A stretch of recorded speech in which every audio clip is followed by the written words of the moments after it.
Welcome to the Sex Talk Cafe, a podcast where you'll get to learn from the experts in the field of sex, love, and relationships. The mission of the Sex Talk Cafe is to normalize the conversation on sexuality while building a bridge between the sexual and spiritual. I'm your host, Susan Morgan Taylor.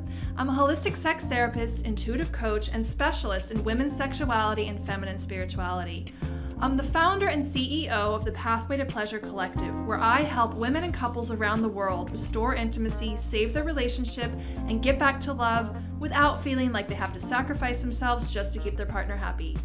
Thank you so much for joining me. Welcome to the Sex Talk Cafe. All right. Well, thank you so much, everyone, for tuning in to the Sex Talk Cafe today. I am so excited about my guest today, Mattie Jo Cowsert. We have a fascinating topic today for our listeners.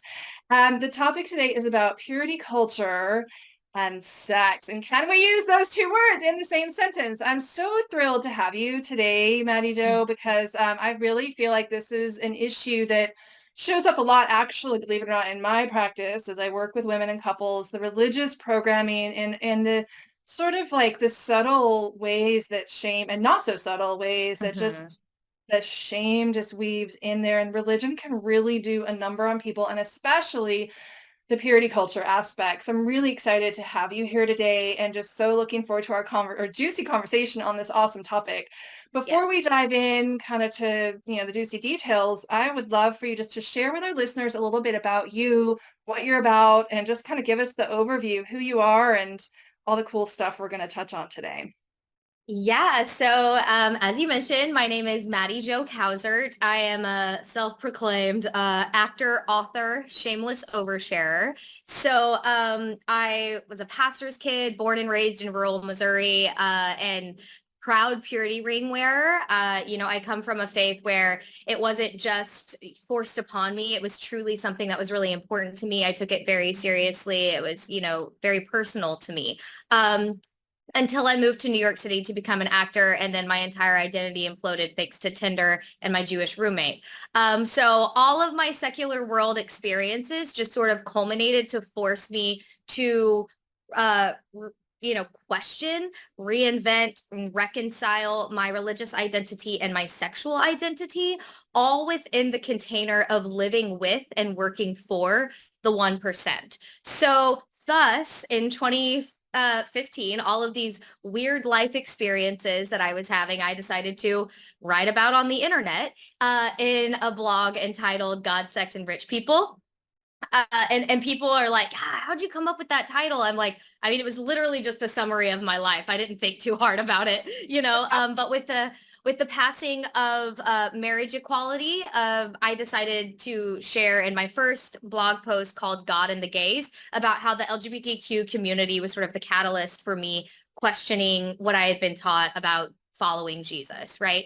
And so then from there, it just took off. It's sort of before, ex-evangelical, purity culture, all of these terms became hashtags all over the internet. I was sharing these stories in a smaller community, and then it sort of like blew up from there. And I started, just sharing stories about my dating experiences and how, again, to use your words, all the subtle and overt ways that purity culture was affecting me. And, I didn't even realize all the ways until actually, which is a big part of my story, I got into sexual trauma therapy after I was raped in 2016, right after the election of Donald Trump. And then that just like dove me into a whole other world that I didn't realize. And then I shared about my stories of having to rebuild myself after that to like not hate men because I am a straight woman. And so I wanted to be in love with one at some point. And so all of those, those nuances, and those are super fun topics. And so, yeah, and now I have a book coming out on September 10th by the same title, God, Sex, and Rich People, a recovering evangelical testimony. And I also have a TV show that is also in development. It just won the pitch for the TV show, just won the Audience Choice Award at the Yale Innovation Summit this last May. I've shot the pilot for it, but it's been sort of like a work in progress since 2021. So yeah, that's where I'm coming from. I love it. I think you're coming from an amazing, I mean, wow, like just what an amazing story. And I know we're going to get to hear more about that today, but I think especially this conversation around like finding your way kind of into a more healthy expression of life and of your sexuality coming from the background that you come from with purity Mhm. culture. One thing that I always like to clarify terms on this show because I never know who's listening. Now, you and I, and probably most of our listeners know what purity culture is, but just for the Mhm. sake of defining what we're talking about, can you talk about what is purity culture? Yeah, I think succinctly, because it is many things, right? But it is the idea that mostly a woman's, right? But like it includes men too, that as a person and our allegiance and proof of our allegiance to the Lord is wrapped up in our sexual activity. Like it is defined by how we conduct ourselves sexually.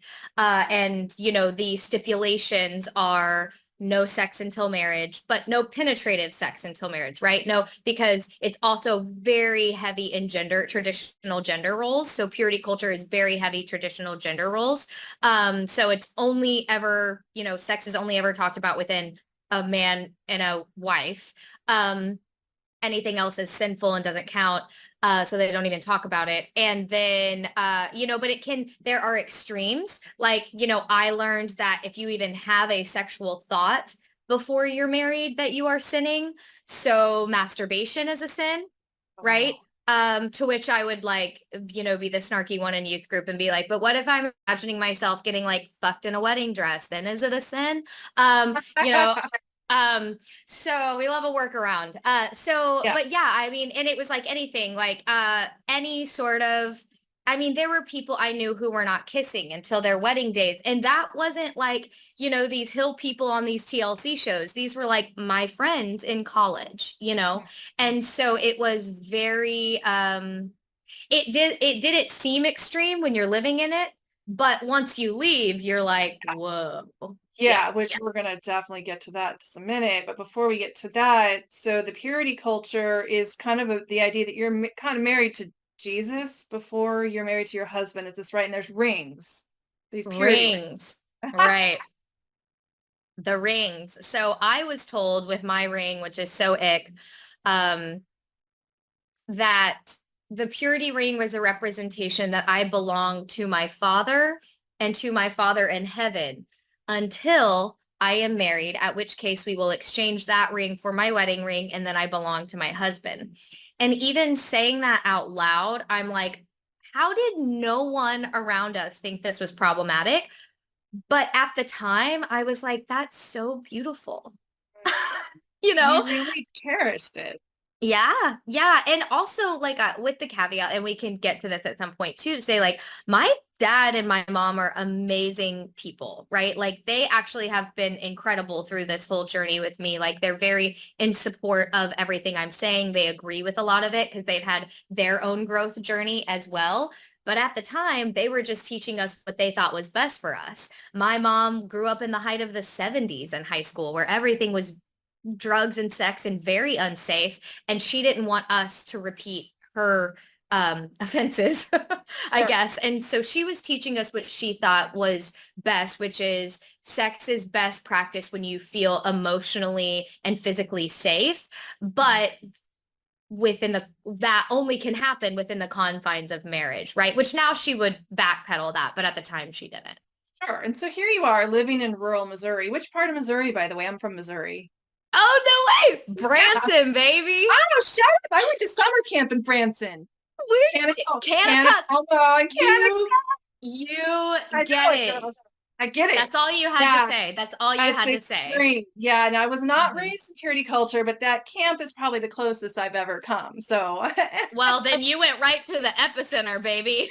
that is awesome. So here you are. Yes, okay. We have that. Yeah. Living in rural Missouri in Branson, and this purity culture thing is normalized. No one questions it, and you're cherishing it, and you're living out the values of that. And then something happens, and you move to New York City. So Mhm. tell us kind of how does this progress, and how do we find you where you are here now, like kind of more liberated and talking about this openly? Yeah, definitely. I'll try to give you bullet points because obviously it's been 12 years at this point. But yeah, so I thought I was going to do what everybody else did, marry my college sweetheart. He and I ended up breaking up late in my junior year. So I was a musical theater major. I always sort of felt, I talk a lot about this in the book. I do like deep dive around this stuff in the book. I always had this battle between like my love for New York City and my love for, his name in the book is Brandon. And I felt that this was going to be a pool of like what was expected of me and what I really wanted to do. I didn't have the language for it at the time, but that was definitely always in conflict in college. And then we broke up.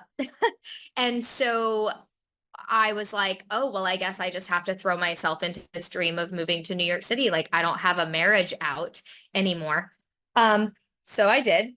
And I moved to New York City right after college. And through a very weird series of events, I did not end up living in like a gross apartment with roaches and 17 roommates. I actually ended up living with this guy who had inherited a penthouse apartment, 4 bedroom, 4 bath, terrace, doorman building, I don't want cleaning lady, like the whole 9 yards for the 1% lifestyle in New York City. And I ended up living with him. And he was from a very wealthy Jewish family. And my other roommates were like this Indian woman and this Swedish woman. So there was like more diversity in my New York City apartment than all of my life in Missouri, right?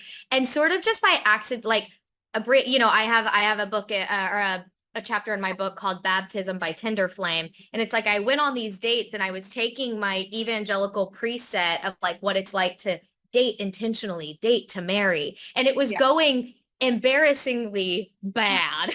On And then, Tinder. On yeah, Tinder of all the apps out there. Not to right. mention. I mean, how can you even go on a date within the confines of like date to marry with app dating? Because you don't even know these people. So how do you know if they're like marriage material? It's also like crazy. But anyways, that's what I was doing. And I was coming home from these dates and like talking to my roommate Andrew about it. And I was telling him about like, I just keep meeting all these Jewish guys on these dates and I can't marry them. We have different faith identities, Yeah. and he was like, and he would kind of be like, he had little quips that he said like, oh yes, because your religious fantasy is superior to others' religious fantasies. And I was Mm. like, oh, fantasies, who do you think you are? And I'd be like, I mean, I think that the Bible is founded in like history and archaeology and like all this stuff. And he was like, yeah, no, I get it. Christians get miracles, everyone else gets stuff they made up. And it was like little conversations like that I would have. Also, the fact that like I was in musical theater. So like basically all my friends were gay, and were they all going to hell? Like, Right. and I was having these conversations with people. Just like, yeah. And then meeting people who like were just not even, I don't know. It's like you had these narratives back home of like anyone who was not Christian was like deeply unhappy, Mm. truly. Right. Right. And like it is your job to show them that the reason they are deeply unhappy is because they do not know the Lord Jesus Christ. And I was like, I think everyone's pretty okay. I don't think they need my Jesus. And then I went into this deep dive through conversations with Andrew of like books around scriptural criticism. And it was the first time I was studying scripture from a non-Christian perspective. And like from a true, like literally reading textbooks that are being taught at like, Columbia theology, right?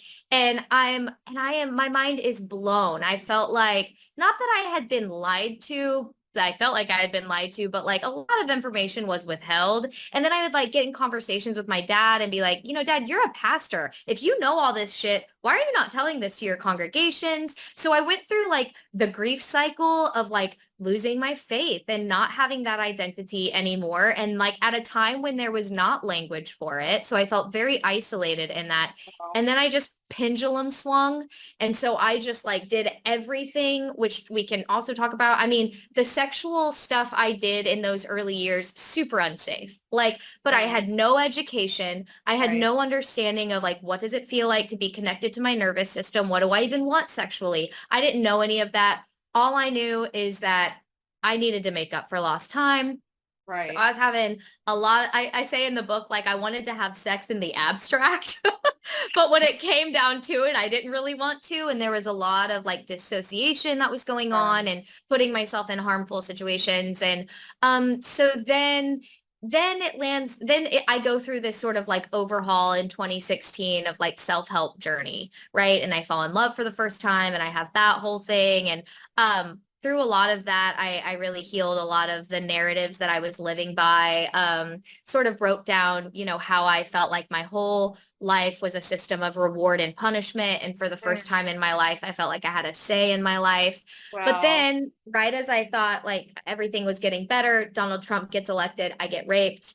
And Oh, then I go through a whole other series of healing, right? Like yeah. years of healing. And so, yeah, through sexual trauma therapy, and I still see that therapist to this day, I was able to really excavate all of the nuanced ways that purity culture really was messing with my sex life Yeah. and my life in general. And Right. then because I was finally getting aware of some of those things, I was able finally, once I was ready to like implement some practices and explore and dating and then actually have like really amazing sexual experiences. And so I'm really passionate about helping women who are coming from purity culture sort of go through the layers of the journey of Yeah. like getting to a place where like dating and sex is really fun. So, Wow. Yes. Yeah. Because I know, I mean, it really can do a number, but I want to back up a minute mhm, because I think that so we think, oh, yeah, purity culture, that's just for the evangelical Christian fundamentalist, and that really doesn't impact me, who's not from that background. But I think you speak to ways that that mentality really does permeate our culture, our secular culture. mhm. It shows up in ways that we might not even realize. And I wonder if you could speak to that just a little bit. Yeah, yeah, that was sort of a very devastating and disappointing reality that I had. I was like, oh shit, this doesn't stop at like the Kanakuk leaders, right? Like this stuff Yes. like permeates out into the world in like a really insidious way where if you're not privy to these ideas, then like you don't know. I call them like misogynist daywalkers. And you have to get really practiced at identifying them. I was talking about who are these misogynistic daywalkers and what do they look like? How So, do we identify this? right. So for example, right, I went through an experience where and I have a blog post and it's also a chapter of my book called Too Soon, right? So let's use this as an example. Women have this idea and men also have this idea because I've talked to men about it and they'll bring it up and I'll be like, oh, no, no, no, no, no, no, you don't get to do this. It's the idea that if a woman sleeps with a man too soon, Yeah. he is somehow justified in his losing interest. Yeah. And so let's break that down, right? Yeah. Or let's just say things are going great with this guy and then date 3 they have sex and then he like stops calling and Yeah. stops texting and all of the fallout, right? And then the woman's doing the thing of like, oh, I slept with him too soon Right. and Blaming. that's why he, right? Right. So let's break that down. If that's the case, right? If it is the case that this guy has lost interest in you because you had sex with him too soon, we don't know if that's true, but if it is, then that would mean we could surmise that this is the type of guy who bases a woman's value and intrigue on sex. Yeah. And you have no other value outside of whether or not his penis went into your vagina. Is Hmm. that a person that you want to continue dating? Right? Because aren't you a whole person, a whole human being with a brain and Right. a body that is worthy of being enjoyed fully? Don't you want someone who sees you in that way as well?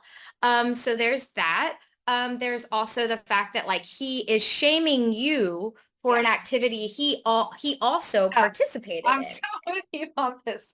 It's such a double standard. Yeah, right. And do you want to be with a guy who does that? Also, strangely, he's now unattracted to you because you chose to fuck him. What does Right. that say Right. about his Because now self-esteem? I always thought about this too. Like, so this idea of purity culture, right? Like, oh, if a man, it basically all it says is that men are dirty because if you're going to defile me by sticking your cock in me, then hey, I mean, you're the one who is the dirty one, then, right? I mean, that's what you're Right, saying. Now I'm right. defiled because I had sex with you. Yeah, Yes, yeah, exactly. let's break it down, you know? Yeah. And then, so there's this famous line that my brother said to me. I'm like crying to him over like Sauvignon Blanc and this guy not calling him that, you know? And I'm like, I'm just so sick of this. Like, I want to have sex with men and like it be enjoyable and explore and feel liberated. But like, how am Yes. I supposed to do that if they just keep like stop talking to me once I've had sex with them too soon? And Right.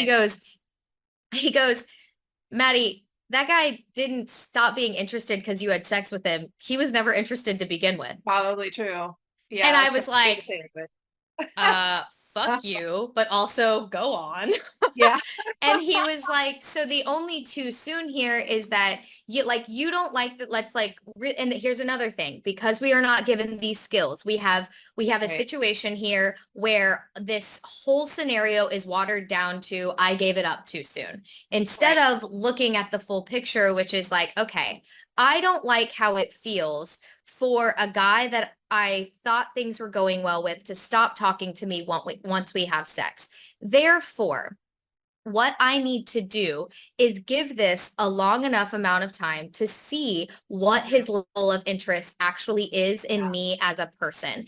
Because Right. if he is truly interested in me, he will wait as like, I mean, within Yeah. reason, right? He will wait as long as it takes Yeah. to, you know, and if he's not interested in me, if it like, then he's going to show that before we Yeah. have sex. But Sure. I'm just not giving it, and that's not an arbitrary timeline. That's Right. just like tuning into myself. Is he listening to me on dates? Is he asking me Yeah. interesting questions? Is he right? But instead we just rob women fully of all of that and we water it down to, well, you were too easy.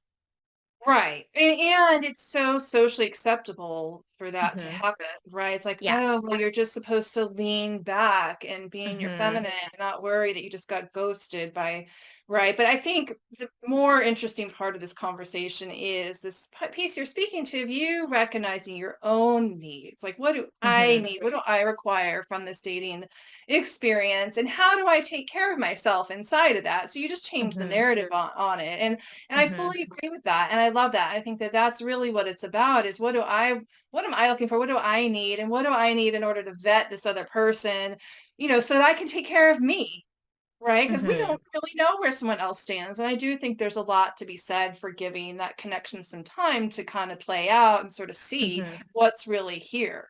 And then I Right. think the flip side though is sometimes girls just want to have fun. Like, we're not Yes. always, I gotta say this, because we sort of get painted into a box of all women want is a relationship and how do you get him to commit. Look, we like to fuck too. Like Yeah. sometimes just sex. Hmm. Hmm. And then Hmm. still though, however, I feel like as women, we still get sort of shamed for that. And I mean, I had Hmm. a situation where the guy was like, "Oh, we were gonna maybe think about having sex," and he's like, "Oh, I don't, it's okay. I won't judge you for not having sex." There were various reasons why maybe, I don't know, he had to rush off and this and Hmm. that. He's like, "Yeah, I won't pressure you to have sex. I won't judge you for not having sex with me." And in my head, I'm going, "Oh my God, I was more afraid you were gonna judge me if I did sleep with you right now." Like, Yeah. Yeah. bigger concern for me, right? It's so funny, like the total opposite, right? And it's interesting. Hmm. I wonder, like, if I hadn't really had that narrative in my head at that time, like maybe I would have just gone for it. And maybe I wouldn't have, Hmm. I don't know. But it was so funny how it was like the total opposite narratives, right? And I'm like, Yes. I, like, never want to see me again and judge me because I had sex with you, on the third date or whatever it was. Hmm. Hmm. Yeah, and I just think like it was little things like that in the secular world that were like, or I would pick up on little things that like guys would say. Um uh I'd have to think of an example, but uh I don't know. I especially post Me Too, like if guys were like, "Oh yeah, you can't go up and talk to a girl at a bar anymore. You don't want to get Me Too'd." I'd be like, the fact that you don't know the difference between sexual assault and approaching a woman at a bar shows me that you're the problem, right? Like these are not the same things. Yeah. Right? And you can judge or you can gauge their responses to things. And you can share I started using my blog as a decent vetter too, like when I would tell people, when I would tell men like about, because I mean, I'm the easiest, like I'm so Googleable, it's like Yeah. I'm on No, I'm saying, IMDb for yeah. my acting, I Right. got a book. You're like out there in the world. Right. Yeah. So we talk about it, and if immediately the conversation turned to them being like, basically turning conversation to like only sex, I was Yeah. like, oh, so you think that me talking about sex means that you're just cool to sexualize me? Mm, Or if it was not cool with them, which is a totally fine response too, like if it's not cool with you, it's not cool with you. But like if you've never read my blogs, you're just judging me by the fact that like I openly discuss sex on a public forum. You've never even read them, and your immediate response is like, oh, well, I could never bring her home to mom, so let's like nip this in the butt. Now it's like, okay, well, that's like misogyny. And then and like the only acceptable response to me was if I like said, oh yeah, I write about like purity culture and overcoming all the right, give them the spiel, and they go, oh wow, that's really interesting, can you tell me more? That's the only acceptable response, right? So I started to learn to vet guys in that way. I would also talk to them about their moms. I'd talk to them about their sisters. mm, So I would gauge like what is their relationship, because it almost consistently, if guys had poor relationships with their moms, obviously there's nuance there, but if they sure. spoke about their moms in a really disrespectful way, I found that to be a very bad sign. It proved to be. Um, so yeah, it was things like that I started to get privy to. Now, like I say all of this was saying like the guy who I experienced date rape from was like a super liberal UN diplomat. So Mm. like even these liberal guys, Oh yeah. I mean, just they can come where do you through and be stand? like behind closed doors, right?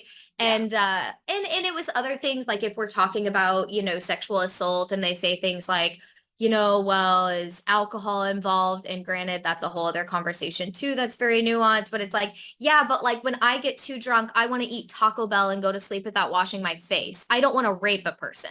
So Right. like, what are the underlying cultural norms that we have Right. conditioned men into to think that like Right. when their inhibitions are down, it is to take advantage of someone? Yeah. So yeah. Yeah. That's a But lot. So yeah, sorry.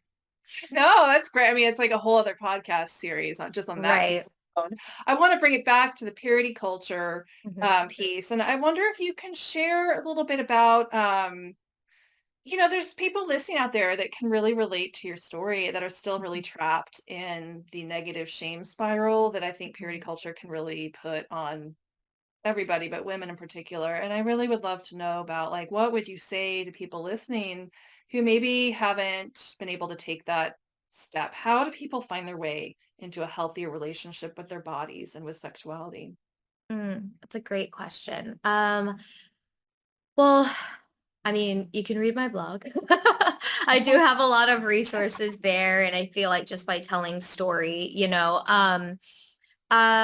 are like there are books, in my book I have like a list of like further reading that there are accounts such as like Erica Smith is a sex educator, and she educates specifically around purity culture. Dr. Camden Morgante talks a lot about purity culture and recovering from it, like even within a marriage. So I feel like if you just go to Instagram and like put in the hashtag like purity culture dropout or ex purity ring wearer, or like things like that, you will find a lot of accounts that have phenomenal resources. And then the algorithm will get to know you, and it will start to give you more information. But I think really, I know that Linda K. Klein, she is the author of this book, Pure, that I kind of call her like the Heard of her. foremother. Yeah. Yeah.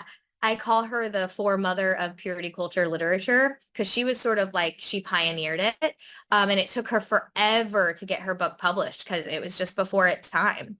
Wow. Um, and then it released in 2016. So it ended up being like Yay. perfect timing, Perfect right? It was timing. when the world could actually hear it because of like Donald Trump and evangelicals and all of Sure. that.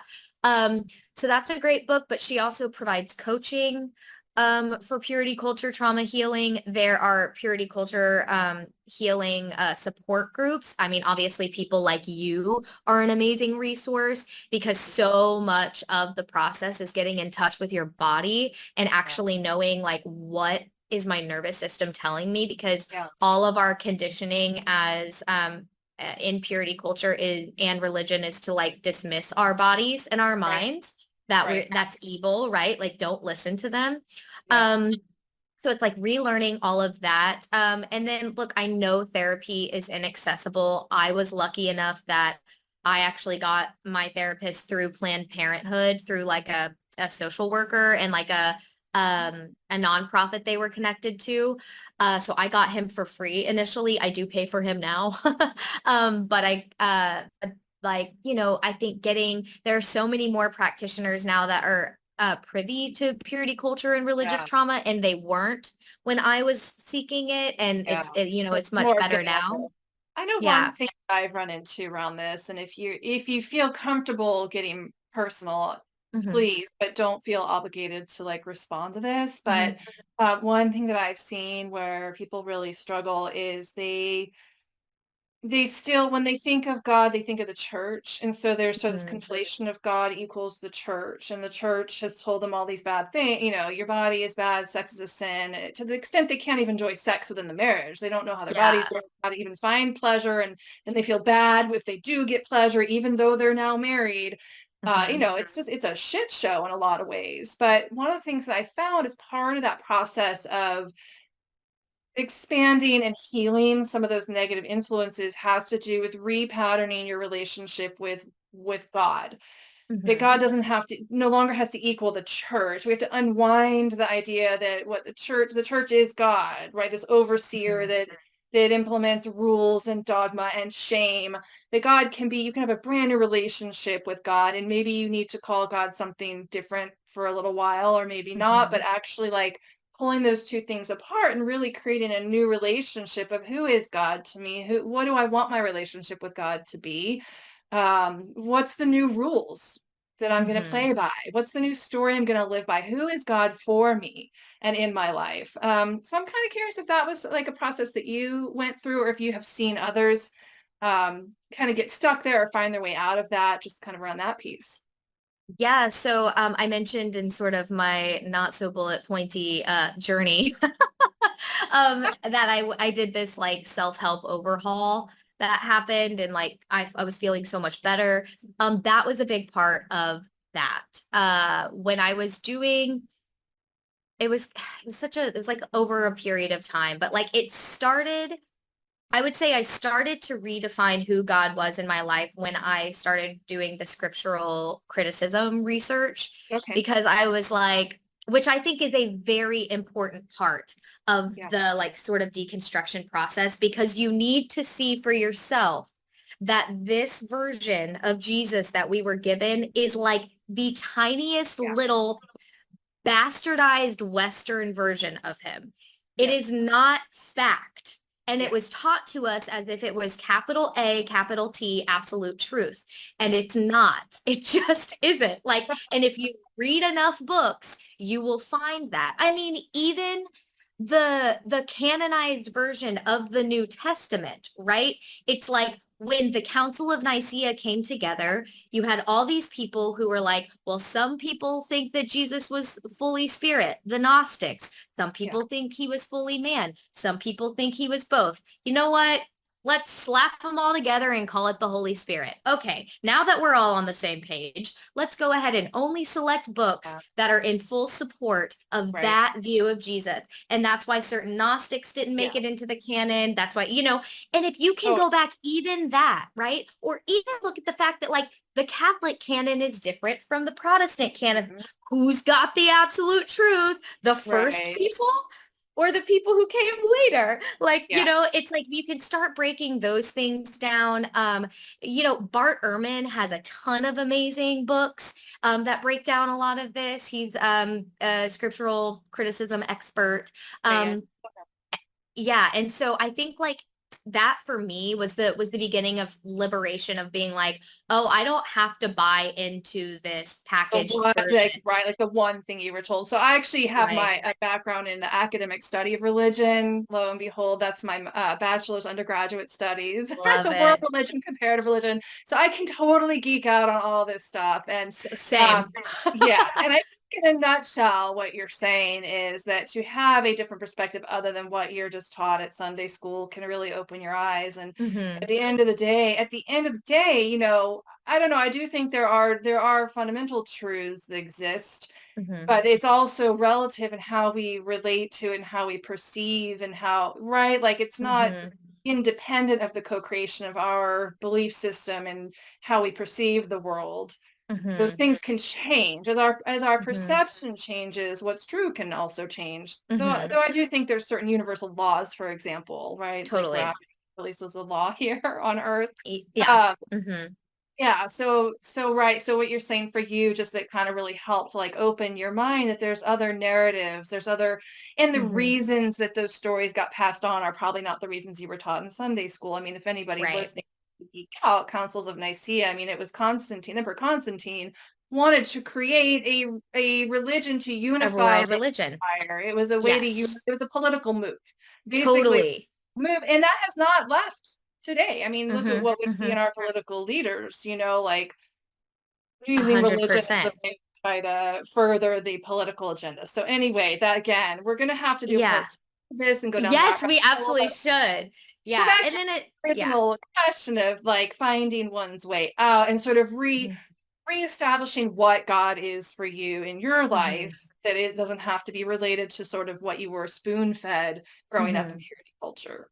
Yes, and I think like getting through that like scriptural criticism, and I can totally nerd out on it. It's so lovely when I find people who I can. Yeah. It's like my boyfriend is like total New Jersey, like he's got like a sleeve tattoo and like biceps that are as big as my head. Like he's just like totally the opposite of like where I was raised.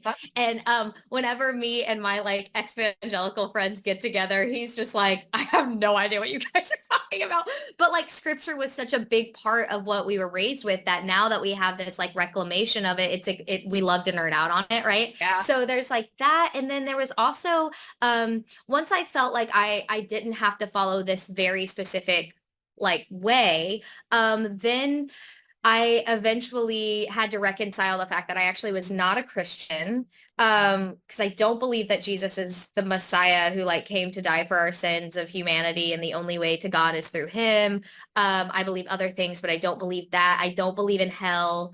I don't believe in heaven. Like I had to kind of reconcile a lot of that, which was scary. But the chapter in the book is hell yes, oh fuck, because it's when I realized I don't believe in hell. That's great. It was like when I realized I would be one going to hell, then I had to decide if I believed in it, and here are all the reasons why I don't believe in it. And then there was that like third thing, which was the personal development chapter of my life, which was like I realized how much of the narrative from my evangelical background was like self-hate and diminishing, and that I never ever said a nice thing to myself. Because Wow. as women, we're taught to be like demure and meek, and like you can't be too loud, you can't be too big, you can't, all of these things that's not attractive. And so like Yeah. I never thought I could be like confident. I mean, I had like raging eating disorders for a very long time. And it wasn't until this chapter of my life that I was finally able to heal my eating disorders. Yeah. Because I was like, oh, this is work from the inside out. These are like Right. narratives that I just go on all the time. And then there was also like going back to what I said earlier, I realized I felt like my whole life was a system of reward and punishment, that Mhm. God was the puppeteer Yeah. making everything happen. And then I realized, oh, I make everything happen. Like Wow. Yeah. what I believe Yes.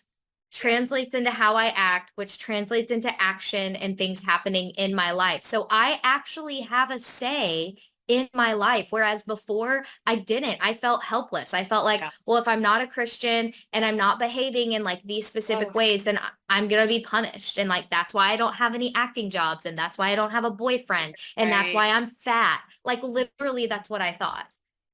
Wow. Just toxic. Yeah. Yeah. And I mean, I could say so much about that, but this whole idea of the unworthiness thread that Mhm. tends to weave through sort of the mainstream expressions of Christianity is so distorted and so out of alignment with really what we're meant to be. I mean, Mhm. Yeah. again, not to get off topic here, but yeah, I don't think we need to go into church on Sunday morning and scream Mhm.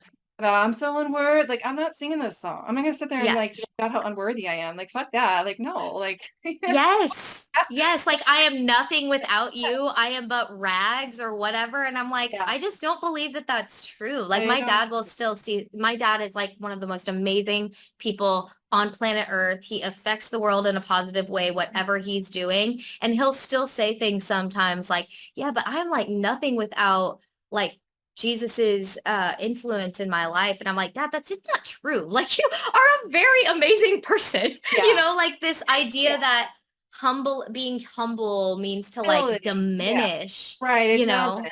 Right. Humility. Right. There's humility. Being humble versus being unworthy and worthless Mhm. are two totally different things. Yeah.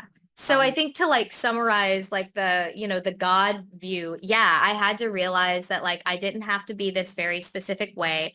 And God is not a God of like punishment and keeping people in line. The best way that I can serve God, if I believe in a higher power, which I do, is to live in alignment with how I was authentically created. yeah. And part of that is like I am a horny, Yeah. outspoken, strong woman. And I'm not, Yeah. because I love what you said earlier. Like sometimes we do want to fuck. Like that's true, Like to have like sex. Yeah. and I'm going to own that. That is who I am. Yeah, absolutely. And part of our humanity, if we are made in the image of God, I don't know if you believe that and whatever that's supposed to mean. But Mhm. nonetheless, then we have sexual energy literally is the source of creation. Like none of us would be here Mhm. if it weren't for somebody sticking it in, like we all came out of a vagina, I'm pretty fucking sure. And there was a Yeah. penis involved. There was a Yes. penis involved somewhere along the way, I'm So pretty sure. even given modern Yeah. science, we have to Yeah. have a penis. Yes. Yeah, you know what I'm saying? So like part of our expression of divinity, in my opinion, is our sexuality, which is the most powerful force in the universe because it can Mhm. literally create new life. Mhm. So, there's lots of reasons why it's so scary and it's a threat and it gets Mhm. suppressed. Religious, suppressed that. And specifically the manifestation of sexuality, which happens through the body, and the Mhm. body is the feminine aspect. So much of our mainstream Christianity comes from, the suppression of the feminine. Feminine is the expression of the body, Mhm. body mind, right? Mind is masculine, body is the feminine expression. And so just as a way to kind of kill off that aspect of our divinity, the Mhm. sexuality has been repressed. And let's talk about this blueprint that, you decided that the best thing you can do is live to the fullest expression of who you truly are and the way that you Mhm. are. And you have something called the blueprint for boning. So I think now would be a great time to talk about that. Yeah, a blueprint for boning. I think that's gonna be the title of my next book. Our next Yeah, so it's basically just your sexual ethic, right? And like how do you determine your sexual ethic? Well, you have to have sex. Like you have to be in relationship to other people and explore that. And I call it like go from dating to marry to dating for data and like really become like an Olympic level investigator when it comes to each and every one of your experiences. Mhm. So when you walk away from an experience, oh, what did I like about that? What did I not like? Can I like dissect that a little bit further? Like I remember I went on a date, a really last minute date with this guy from a dating app, whatever. I call him Brunch Guy. I don't know his name. Um, Lunch man. and Brunch Guy. And Tasty. we had so much fun. We had, some mimosas, whatever. I went back to his place. We hooked up. It was really hot. I felt like, oh my gosh, this was so great, whatever. And then we like sexy text the next couple of days. We have sex again. The sex is like really good. But then afterwards, we go and get food and I'm like learning more about him. And I'm like, ew, I don't really like you that much. And like a very interesting dynamic, right? Because I'm like, wait, but I love his like aggression and ferocity and like love for my vagina. Like he's so Yeah. into it. And that's so hot. And like the novelty of like just showing up and he's like, I Yeah. don't really know anything about him. And so I just get to like enjoy his Right. body. And then once I got to know more about him, I was like immediately turned off and I didn't want to have sex with him anymore. I was like, oh no, and like that, but that was like an okay experience for me to have because I was like, wait, I walked away from that. What did I learn? Oh, there is some novelty in newness. There is some novelty in anonymity for me. That's, what did I like about how he treated me sexually? Again, naming it off, ferocity, a little bit of aggression, but it's also playful. He really seemed to delight in my body and he was like verbal Mm. about it. And I really liked that. But then like outside of the bedroom, I was like, you are not a person I would ever want to spend more time with. And that is okay too, Hey, yeah, that's you perfectly know? valid.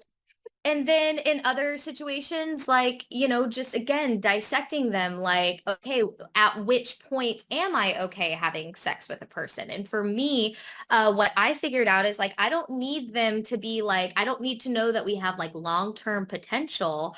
I just need to feel Yes. respected. I Right. need to feel known, appreciated, and respected. That doesn't mean like known to the depths of me in the most like intimate of ways. It just means that like they think I'm cool and they're into like what I'm into. Yeah. That's all that means. And like I again getting better at like gauging the misogynist daywalkers, like I had to make sure that we were on the same page in terms of like how we viewed female sexuality. Because Mm. if we weren't on the same page with that, I was not gonna feel safe. I was not Yeah. gonna feel connected. I wasn't gonna feel free to open up.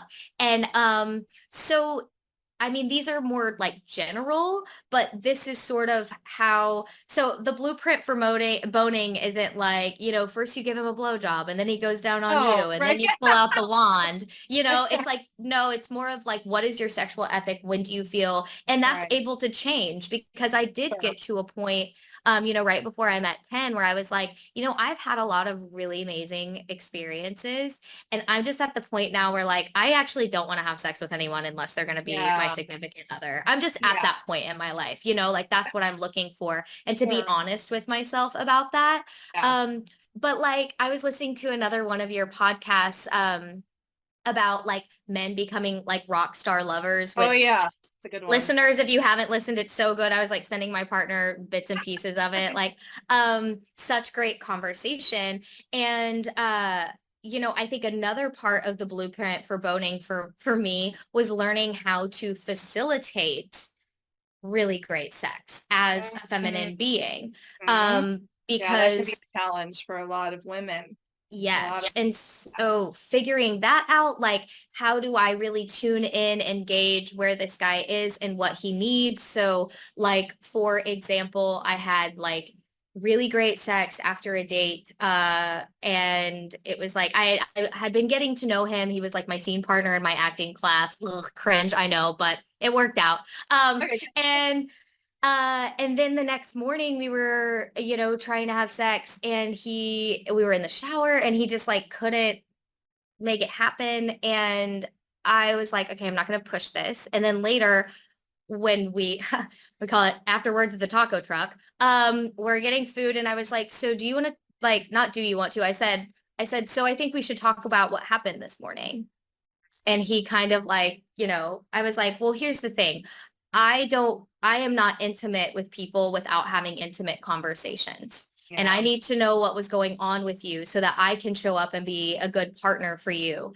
And then and like, Yeah. so what I learned is that like so many men do not have safe spaces Yeah. emotionally with women, particularly ones that they want to show up and like be sexually like Yeah. performance with.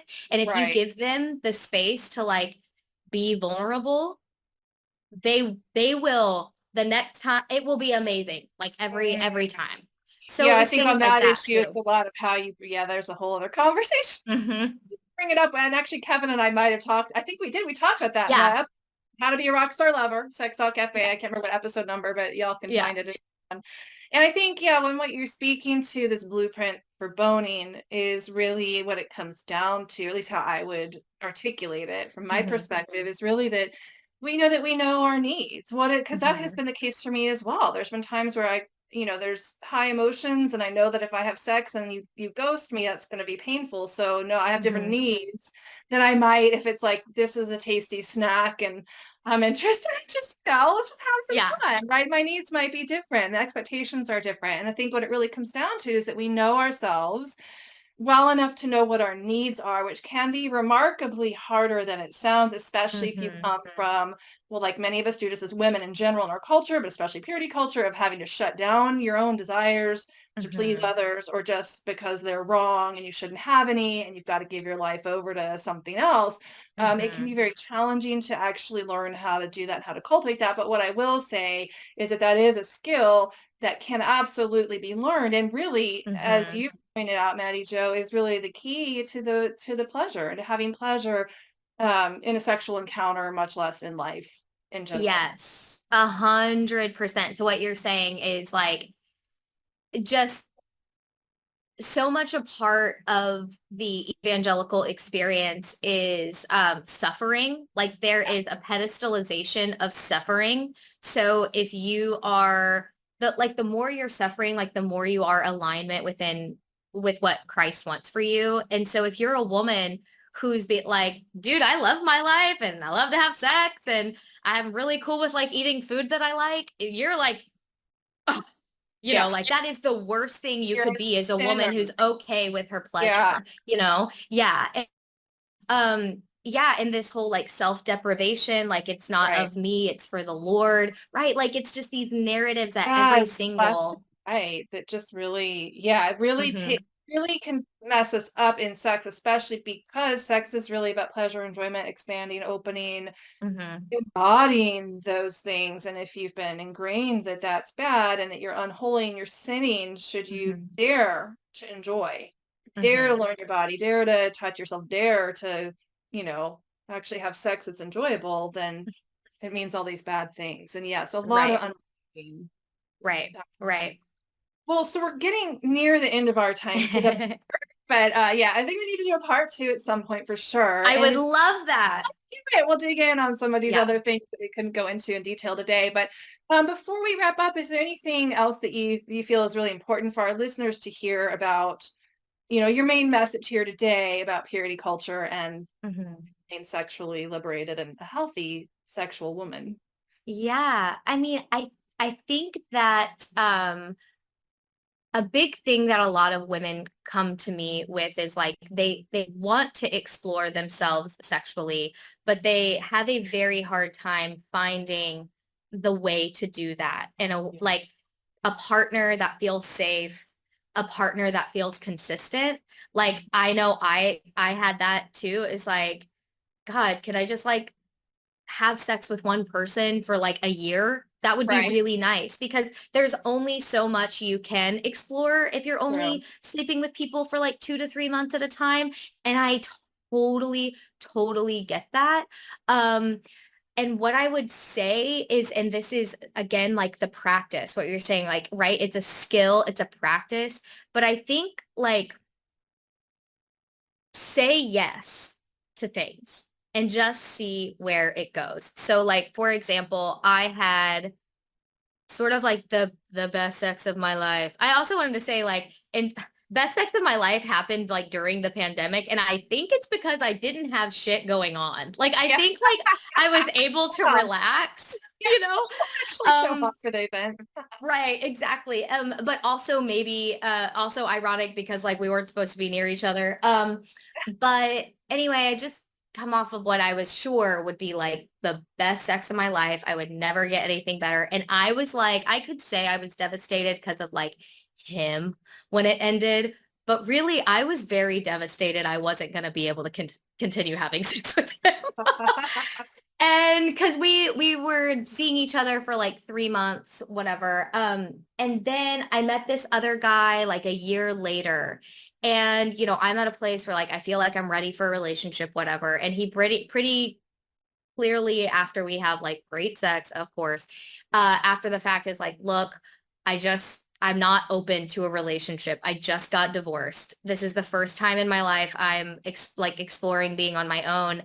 I am not open to it. And I like had a moment where I was like, okay, to say yes to this is going to be neglecting these other things that I Right. say I want temporarily.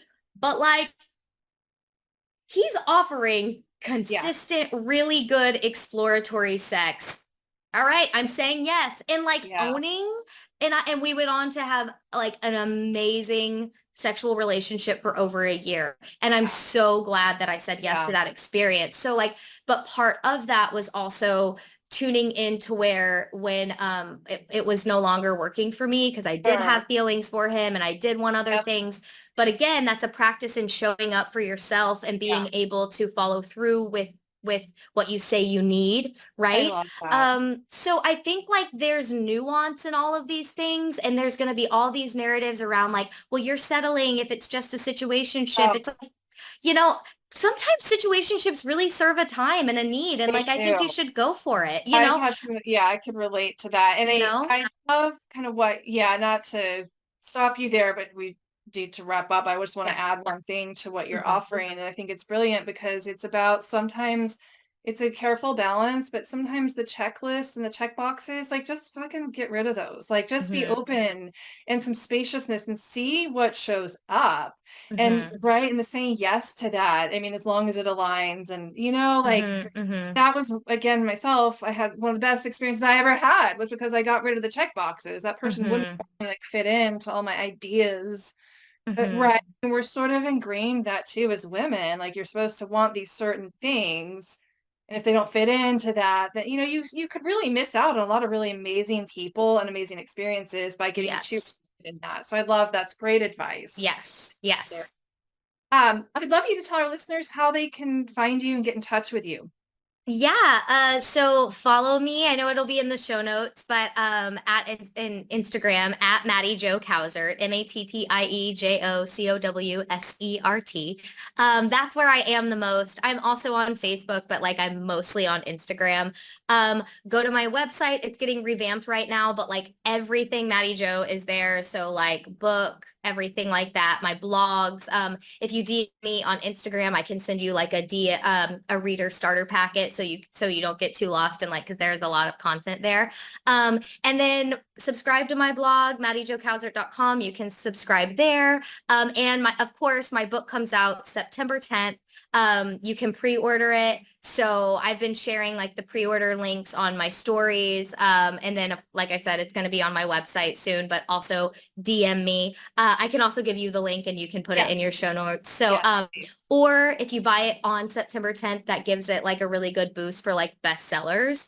So either set a timer or set a reminder on your phone for September 10th or pre-order it, whatever's easiest for you. Yeah, so those are the ways. All right. Awesome. Well, thank you so much for being my guest today on the Sex Talk Cafe. Yes, thank you so much for having me. This was delightful. Thank you for joining me today for the Sex Talk Cafe. Please be sure to show your support by subscribing to this podcast and sharing it with your friends. To keep in the loop on future events and happenings, and to grab your copy of our free ebook, The Pleasure Keys: 7 Secrets to Feminine Sexual Fulfillment, visit us online at pathwaytopleasure.com.